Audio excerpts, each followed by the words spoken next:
भारत में जम्मू कश्मीर से लेकर उत्तर प्रदेश, उसके बाद अब मध्य प्रदेश और राजस्थान में जब से बीजेपी की सरकार आई है, तब से हमें देखने को मिल रहा है कि सरकार टेररिस्ट, गैंगस्टर, क्रिमिनल या फिर सीरियल किलर की प्रॉपर्टीज को न सिर्फ सीज कर रही है, बल्कि उनके ऊपर अब बुलडोजर और जेसीबी चलाकर पूरी तरह से उनको ध्वस्त किया जा रहा है। यानी कि प्रॉपर्टी को डिस्ट्रॉय कर दिया जाता है। जो भी व्यक्ति सरकारी प्रॉपर्टी को नष्ट करने या फिर दंगे फसाद करके पब्लिक प्रॉपर्टी को नुकसान पहुंचाने की कोशिश करता है, उसकी प्रॉपर्टी के ऊपर तो सबसे पहले बुलडोजर चलता है। वहीं पर भारत का जम्मू कश्मीर पिछले कई दशकों से आतंकवाद फेस कर रहा है। वहां पर तो जिस भी घर में आतंकवादी पाए जाते हैं, उस घर को सबसे पहले आरपीजी फायर से पूरी तरह से नष्ट कर दिया जाता है और घर आग के वाले हो जाता है। भारत के बाद अब ये सेम प्रैक्टिस आज के बाद इजराइल में भी देखने को मिलेंगी।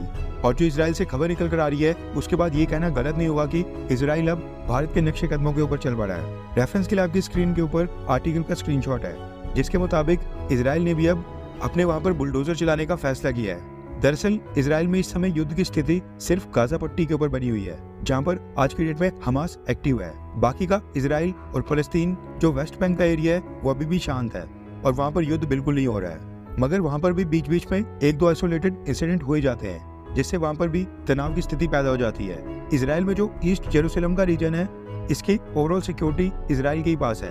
ये इलाका पूरी तरह से शांत चल रहा था, लेकिन इसी साल फरवरी महीने में फदी जमजूम नाम का एक फलस्तीनी लड़के ने पब्लिक बस स्टॉप के ऊपर अचानक से फायरिंग स्टार्ट कर दी थी, जिसमें एक 23 साल और एक 27 साल दो व्यक्तियों की जान चली गई थी, जबकि 4 गंभीर रूप से घायल हो गए थे। हालांकि फदी जमजूम ये अटैक करने के बाद उसको उसी बस स्टॉप के ऊपर ही इजरायली डिफेंस फोर्सेस के एक ऑफ ड्यूटी सोल्जर ने उसको मार गिराया था। इस फायरिंग इंसिडेंट के बाद ही इजराइल ने इसको एक आतंकवादी हमला कहकर इसमें इन्वेस्टिगेशन स्टार्ट कर दी थी और जांच में पता चला था कि फदी जमजूम को गन उसी के बड़े भाई ने लेकर दी थी, जो उसने इलीगल तरीके से परचेज की थी।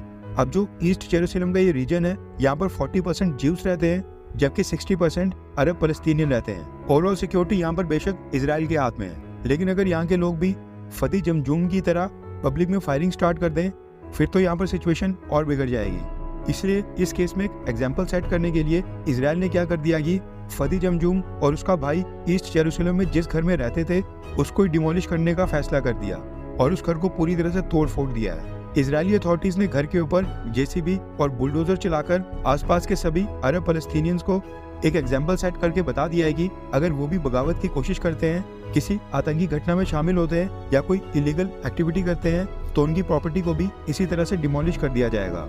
अब होता क्या है कि घर किसी भी फैमिली का बहुत ही बड़ा इमोशनल एसेट होता है। घर ही डिमोलिश कर दिया जाए तो फिर बाकी की फैमिली भी सड़क के ऊपर धक्के खाने के लिए आ जाती है या फिर कई दिनों तक दर दर भटकना पड़ता है। इसलिए इजराइल अब आतंकी घटना या फिर इलीगल एक्टिविटी में शामिल होने वाले लोगों के घरों को ही डिमोलिश करने लगा है, क्योंकि ऐसा कुछ हमने भारत के उत्तर प्रदेश में काफी समय पहले ही देख लिया है। जो चीज इजराइल आज की डेट में कर रहा है, वो योगी राज में पिछले कई सालों से हो रहा है। वैसे आपको क्या लगता है कि क्या ये सही आइडिया है?